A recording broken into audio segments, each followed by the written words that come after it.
Thanks, Cahirlook, and thanks to all our witnesses today. I want to say from the outset that obviously for everybody it's been an extremely difficult 2 years, and hopefully there is kind of an end in sight in relation to the pandemic. And I think for the medical profession, I think it was probably 2 years that, that was probably the most challenging in everybody's, I think, medical professional career, where, GPs,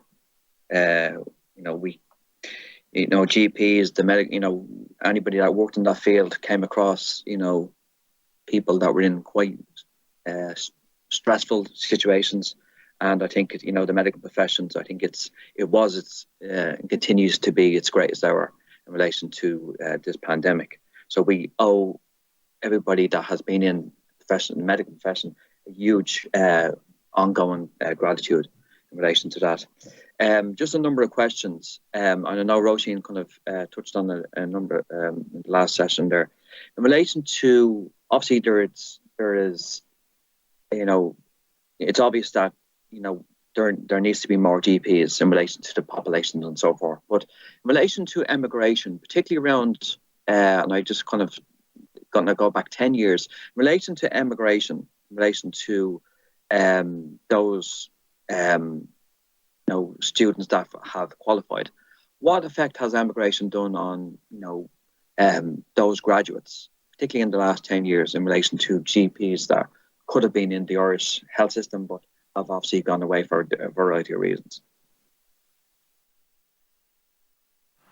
Who wants to take that? I think Dermot.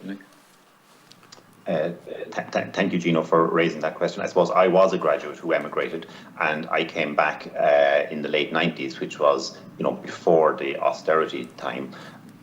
Many doctors who emigrate, and we have a long tradition of doctors emigrating, gaining experience overseas and coming back.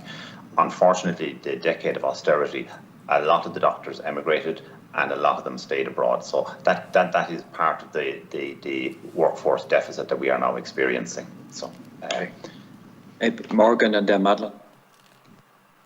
He's on mute. You're on mute. John, you're on mute. Sorry, it's John Farrell, yeah. I agree with a lot of the points we made, particularly about the corporatisation, the longer waiting times for GPs, people who can't find GPs. They're all serious issues reflected back in the capacity issue that we've addressed. As Dermot has said, there's a long-standing tradition of Irish graduates going away, getting experience in other healthcare and bringing back new ideas and that sort of. That's happened. And what we need to do now is attract them back and make sure they stay. So it's as much about retention and recruitment, and bringing people back is the challenge facing us now. I do think that I would echo what people have said. I mean, general practice is a wonderfully rewarding career, and within the college we have a number of organisations. We have a really active continuing medical education network, providing support to GPs who are currently working and trying to ease their workload. And we also have a network of establishing GPs, providing practical supports to people who are trying to establish in practice. So we are doing our best with the resource that we have, but it does come back to the capacity issue, which we all identified, and why we've called for this working group that would be a high energy, high working group to address the needs that we've all identified and that have been clarified by everybody who's on this meeting this morning. Thank you. Thanks, Deputy Kenny. It's a really good question. I think the effect of emigration, as we all know, down the years across the board has been multifactorial. But what our younger GPs saw when they went abroad were highly functional systems of care, both in primary and secondary care. Now, primarily we are doctors, and we are, want to work in really high quality systems. So very difficult for them to come back into Ireland and see this quite broken system of care. Just to touch on the one of the aspects that's very close to my practice, because I specialise in women's health.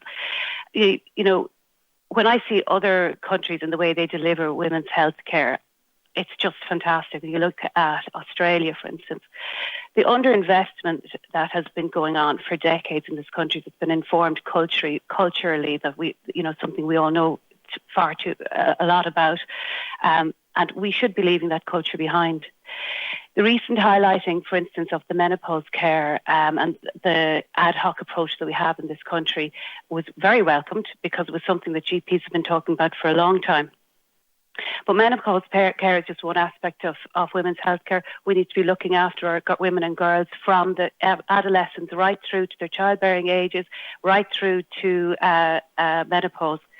And, the very specific example of menopause, those are very highly complex, individualised consultations. GPs are not funded to do under the GMS system. So we're doing it on a pro bono basis at the moment. They're not once-off consultations. We need to see these women on a regular basis. We need to be dynamic in their care and individualise it. But another aspect that I'm an early abortion provider in a rural community in Castlereagh, County Roscommon, and what that has really thrown light on a very difficult hidden fact in Irish women's healthcare is that the working poor women will never prioritise their own healthcare needs above that of their children and families. So we see a high proportion of women, and we will have data from the START group on this also, that are unable to afford good quality contraception. And so they are now finding themselves with unplanned pregnancies and thankfully can now access care in Ireland in their own country. And so we really, really need to look after women and girls from the time of adolescence right through to contraception for all women who need it, and for really, really high quality menopause care. And I suppose, to bring it back to your question about immigration, for me, looking at other countries, and to come back into this healthcare system, I think that's a really good example of how immigration has affected us. And just to mention also about the corporate point, certainly in other countries, retirement planning is something that GPs can have and feel very comfortable with.